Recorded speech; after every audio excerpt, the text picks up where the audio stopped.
Yo. Yo. Yo. Yo. Flames Talk, we're back, baby. Woo! Probably. We've been doing this for 1 year, and we instantly realized we also have to watch Flames hockey when they're losing. Walker dude! Walker dude! Connor's already looking promising, man.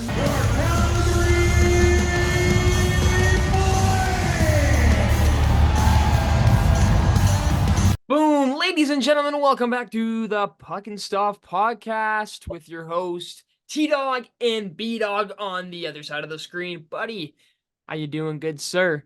I'm doing pretty good on this side. I can finally talk and actually have a decent voice for once. That's the joys of being sick for a little bit with a groggy voice. But hey, boys, welcome back to Flames Talk. So excited to be back. Oh boy, there has been a lot of changes. And today we did get to watch our boy Kippy's jersey retirement. I think, it was a very good ceremony. It was awesome bringing out all the OGs. I thought it was pretty funny seeing Sutter. Sutter got a standing O, so at least he's in good terms with the Flames faithful. I do agree on this. Seeing Iggy and Peter Marr and Rhett Warner and Connie and Robin Regier, Dion Phaneuf too, which is just funny because every time I see Dion Phaneuf, I just think of that photo of Kipper and Dion Phaneuf in that hotel room just smoking some darts, So probably reliving some old times there. So that was pretty Dude, the funny. 2000 Flames were different, man, especially with double Dion on that team.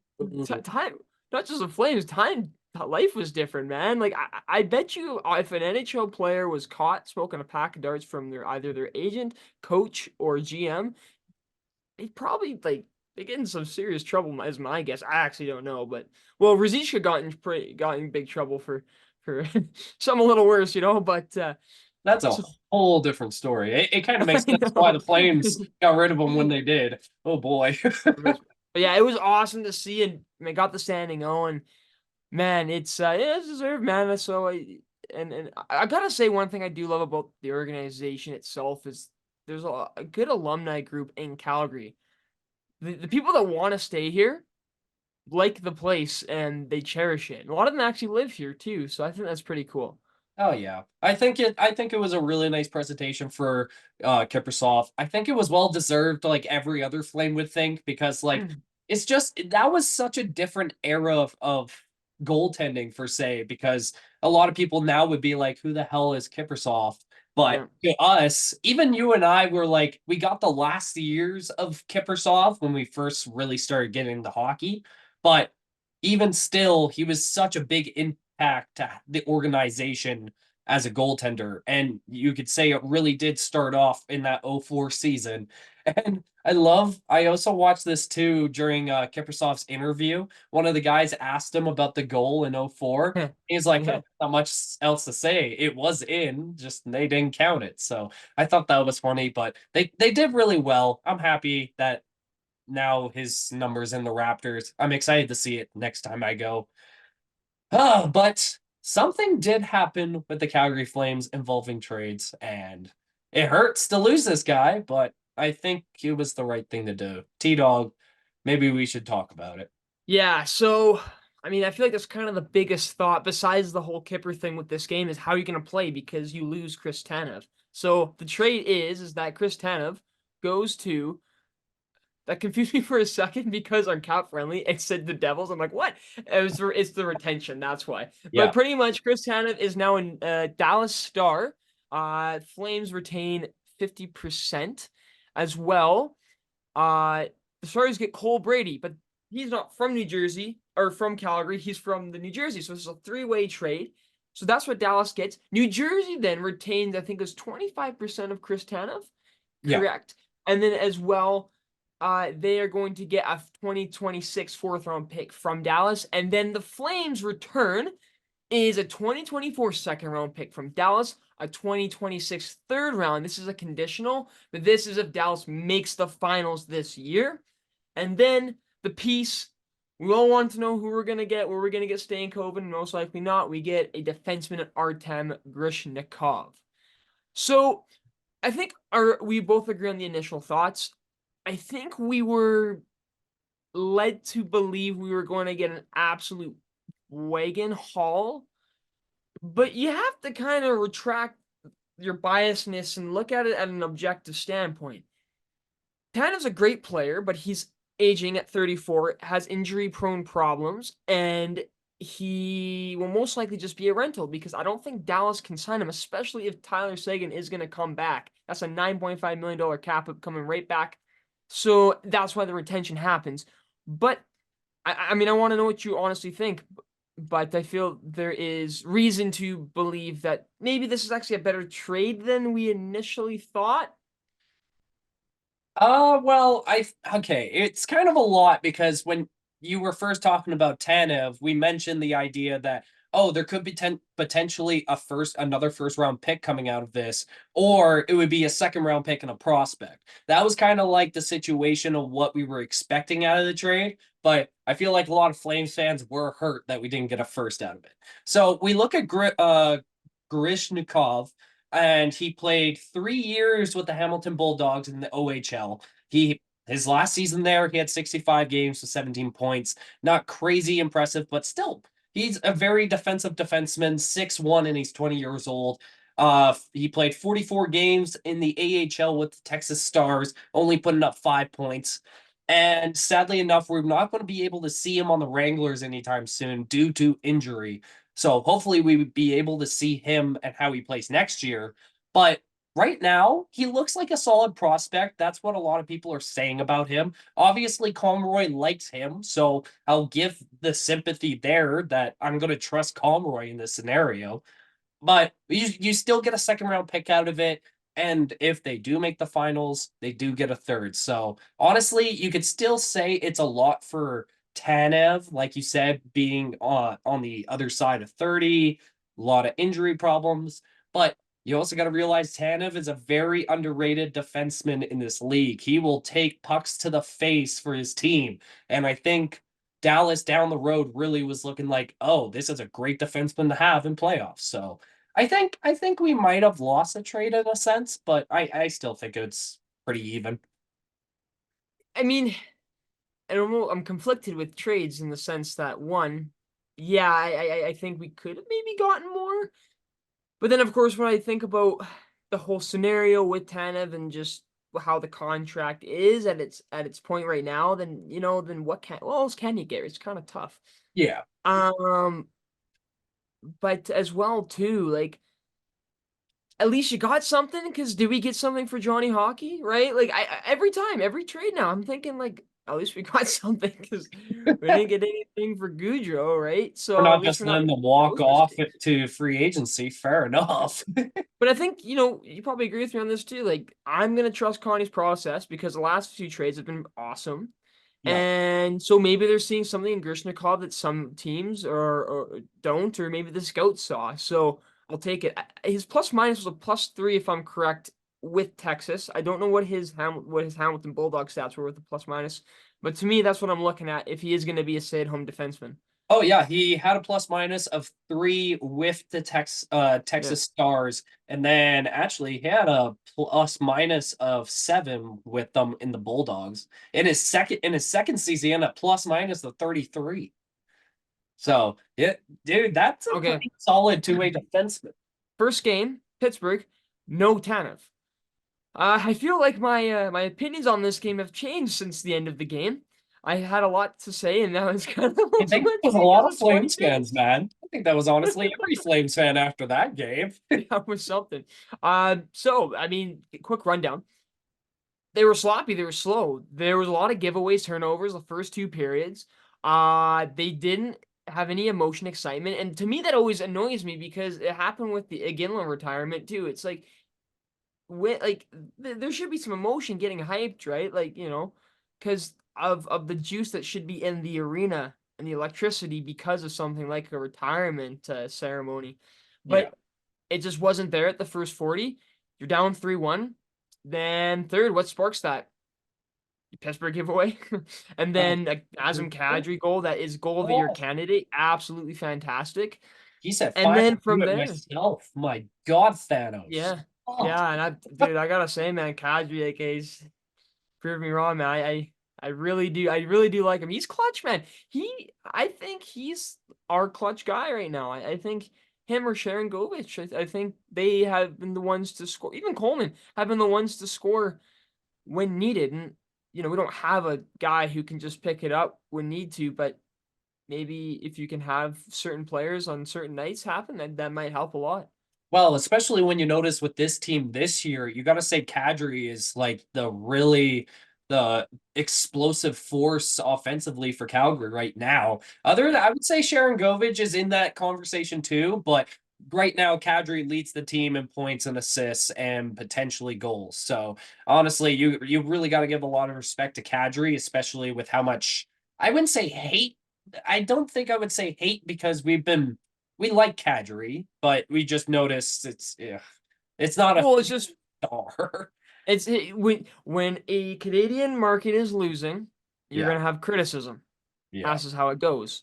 Mm. But there's really no criticism to him because he's been playing well and good. Like, I think there's a little bit of, maybe a little bit of laziness the first season, but when they're there to win, they're there to win, and that's when he's playing. But Uh, hey, it was a great win though, because yeah, like you said, Kadri started it off at the first goal. Michael Backlund was the workhorse in both of those goals, by the way. He that, caused that two pick on Letang, turnovers. man. Oh, it caused two turnovers. Coleman got the second goal, and then Sharon Govich top shelf on Tristan Jari for the third. It was a good game by the last 10 minutes. The last 10 minutes of that game was perfect. I've never also I also gotta add, I've never seen a Flames game where we went into the third period and had less than 15 shots on net. That was the first time I've seen Yeah. it in a very long time. You So realize that game like that, and you realize most games we're out shooting. Like yeah. we have a high shot, we're another high shot value team, like usual. It's just kind of funny. I was laughing because Greg Millen in the press box on Sportsnet was talking about how he was like, I think we're gonna have a goalie game here, and then Markstrom lets the first one in. It was a weak one, and I mean, Oh, come on, dude. Jari, you letting like 3 goals on 15 shots, like. Dude, the Pittsburgh retirement home, it's a bit of a struggle for him right now, man. Like, dude, I'm straight up. We just saw Crosby had a quiet night and still was like the half the reason why they had a offensive contribution. Oh Simple yeah. as that. It's crazy. Well, it wasn't He's so Eric Carlson. no, he's been struggling. I don't know. Like Pittsburgh is a weird team, man. What would they do without Crosby? Uh Not be fighting not for a be a wild card. franchise anymore, probably. Because Probably not. if they didn't get that first overall pick and didn't get Crosby, then they probably wouldn't be a franchise anymore. So hey, you know what? That could be a conversation on its own, to be honest. I can say the same for Actually, Kiprusoff never came and we never had that run, yeah, exactly. But right? you know So what? The Flames took a W. We're on a 5-game winning streak now, and it's unexpected. Yeah, that was our Big first time. W's, baby. That was our first time this year having 5 straight wins, and hallelujah, I guess. Because now I'm gonna quickly just recap February because Yeah. that's because the last time we talked, it was the Rangers game. We lost 2-0. We versed San Jose and we threw him Dustin Wolf. He didn't perform well at all, in my opinion. But to be honest, none of the Not team his fault. did. So we Not his lost fault. 6-3. We versed Detroit, got shut out 5-0. And then we started playing good teams like Winnipeg, won 6-3. We played Boston, we won an OT 3-2. We versed the Oilers in Edmonton, Battle of Alberta, and we win 6-3, which was a fun game to watch. We end off the month versus LA, winning 4-2. And then today, we win 4-3 in a comeback with 10 minutes left. If we quickly just switch over to the standings now, we are potentially 7 points out of the playoff spot behind Nashville that have 2 games over us. So, T Dog, what are your thoughts right now with this team being on a 5-game winning streak? And we're on the edge of playoffs again. Must be hard for Conroy, man. That's my thought. Yeah. Like, I want to pick because I don't know how I don't know how we're gonna do in the playoffs if that was to make it. I mean, I feel like we're in the same position as last season, just in a different way of getting there.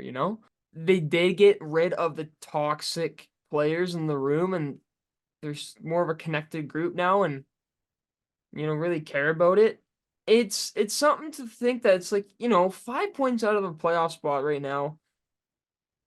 Excuse me, that's it's still a tough route to go. It's a possibility because I mean, like Nationals winning games, but LA's been up and down. And it's hard to see. I the thing is they're kind of convincing wins. Like this Pittsburgh game was a comeback, but the Edmonton Winnipeg games to me were convincing wins. Yeah.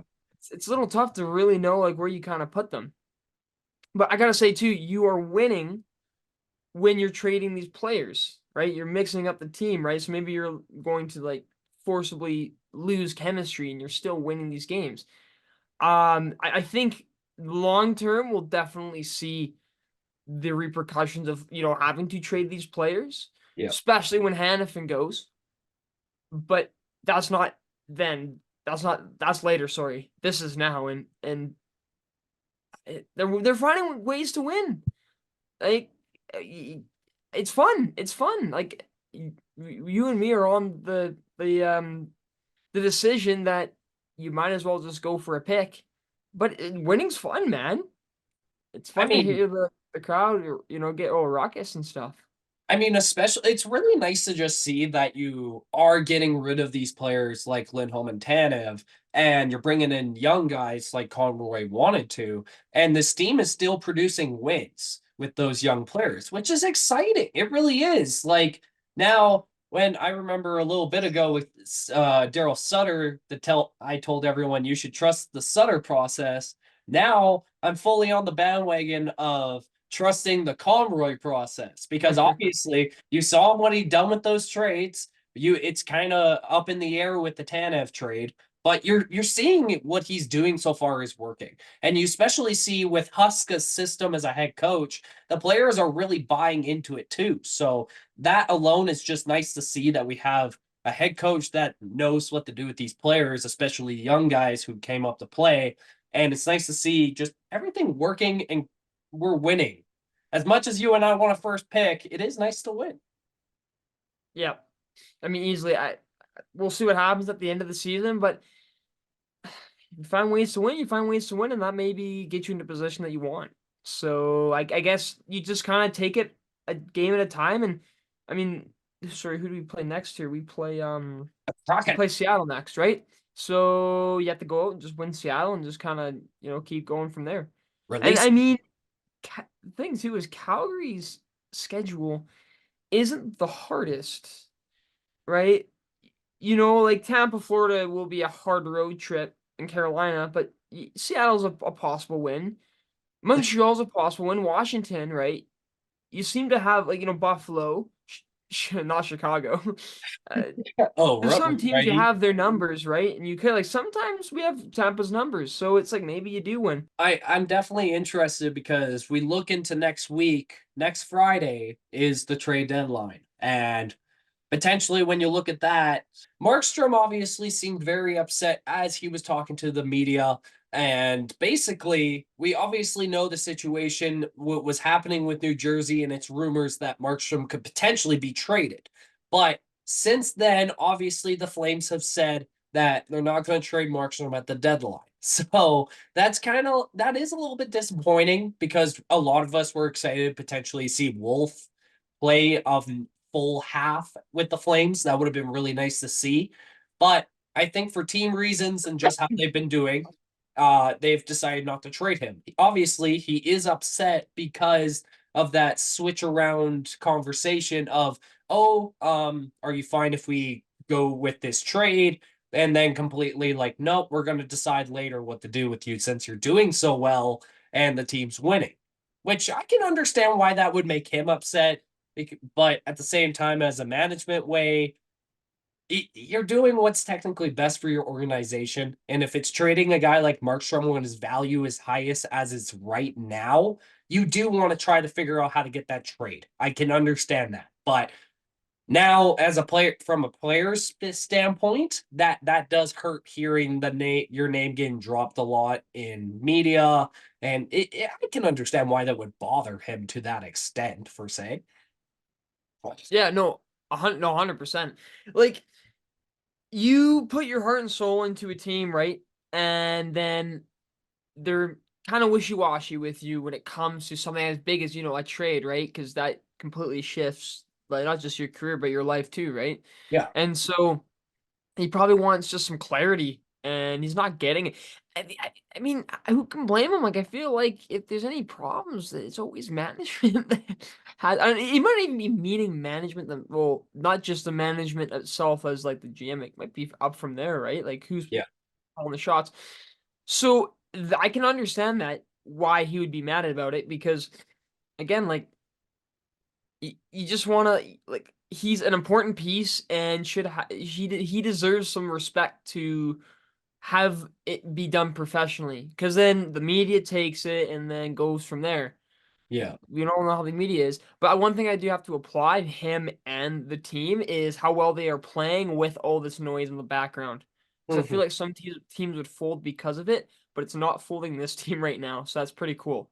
I mean, you gotta say if you look at his record right now, he's got 20 wins on the season, a goals against average of 2.56 and a save percentage of 914. So he's Yeah. having a great year. But I also do hear that New Jersey is still willing to potentially trade for him during the offseason, during the draft, and there is still potential. You could see him get traded even at draft day. So Yep. that option is still there, but there is one more player that we do need to talk about that most likely is getting traded by the trade deadline, and that is Noah Hannafin. There's been Mhm. so far, I believe, two names connect, or sorry, there's been two teams connected with Hannafin, and it's the Tampa Bay Lightning. And I hear the Florida Panthers are really trying to push to get Hannafin on their team. So I'm interested to see what you think with the Hannafin situation.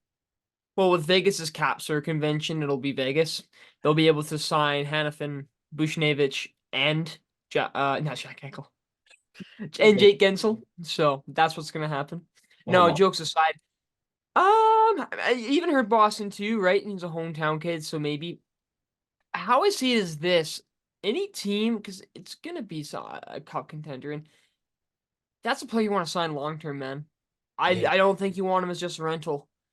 You are going to, and this is what sucks about it too, and Flames are forced into this position. You're gonna lose a Hannafin, and then you're going to try again, and then develop and or trade for a Hannafin-esque player. So that's what sucks. So I think that means it won't have problems in getting to a team. And I'm fine with trading to a team like Florida or Tampa because there's some assets that I wouldn't mind. What if you wait? Maybe this is what Conroy's doing. What if you wait it out and GMs get really, really uh, just nervous because they really need a player like Hannafin on their team to solidify it? Then they're gonna overpay at the last minute. Yeah. So maybe you do that with Tampa, and if you do that with Tampa, I mean, there's a lot of good assets. So maybe we're selling ourselves too much to the return that we'll get from Hannafin. I just hope that it's gonna be good because I mean I feel like honestly Calgary kind of has leverage to a point where Calgary might screw some teams over in a cup run. I honestly believe this. I think about this. If there's multiple teams that want Hannafin, Mhm. what if a Hannafin's the reason for a certain team, like Boston as an example, that allows him to get that upper edge and then go for a cup run, right? And what if he doesn't go to Boston and instead goes to some other team? That's how I see it. So it's kind of crazy. So I'm just hoping with all the levers that we have and how desperate teams are to get a defenseman and a player like Hannafin that we're able to get a pretty darn good return. Do you think it's gonna be like a Lindholm better than a Lindholm return or worse? Because it's Okay. I would definitely say it probably won't be better than a Lidholm return, but it will be close because when you instantly think of Hannafin, he is instantly a top four defensive threat to any team you put him on. He's having a great year with 59 games. He has 34 points. He could potentially break his career high with 48. So that is a potential. So when you have a caliber player like Hannafin, you can definitely say the return that the Flames could get for him would be close to Lidholm, but it might not be It won't be exactly in the sense, if that kind of makes sense. I'm really hoping it's not like how the return that we got for Lidholm for say. I wish it's a little bit like of a I wish it's a more how do I You want more futures than people you can plug into the lineup at this moment. yeah. Yeah. Kind of like it's a young player that you can plug into the lineup really quick. And I think I want a forward. I mean, that's why I like the Lindholm trade because you got Kuzmenko who can plug in now, and then young prospect in Brustevich, and then you get some, a pick, and then, I don't know what Yermo will do, but, I think you should be able to get something close to that just because, like I was saying, like, the Hannafins don't grow on trees, and man, imagine if Dallas went for Hannafin instead of Tanev. Like, I mean, Tanev is special in his own sense. And that's what they want. They want, but like, oh, man, like, I don't know, man. Yeah. Hannafin could seriously solidify a defensive core and just, man, before. Yeah, I'm super excited. But hey, guys, that's how we're going to end off Flames Talk here. If you guys enjoyed this, please like, comment, and subscribe. We love the support you guys give us. And to end it off on my side, I'm going to say trust in the Conroy process because what else are you going to trust in? He's got Iggy on his side. It could be worse. We're going to probably draft his son. But T-Dog, we'll wrap this up. Like B Dog said, thank you very much for listening, watching, however you are consuming this content. If you like it, uncomfortable. Oh, question of the day for you. Was this Hannafin's last game as a Flame? What are we gonna get in return for Hannafin? And as well too, Kipper retirement's pretty good. What'd you think about it? So Can't that's wait fun, to guys. Well, whole week here till trade deadline. So let's enjoy the time with Hannafin as we can, and then just see what happens. And hey, just remember, Murray Edwards was not attending the Kiprusoff ceremony. So take that as you will with our ownership problems. Anyways, guys, keep on rocking to the free world, and I will see you in the next one. Just mog them, everyone. Oh boy. Cringe peace. content. Peace.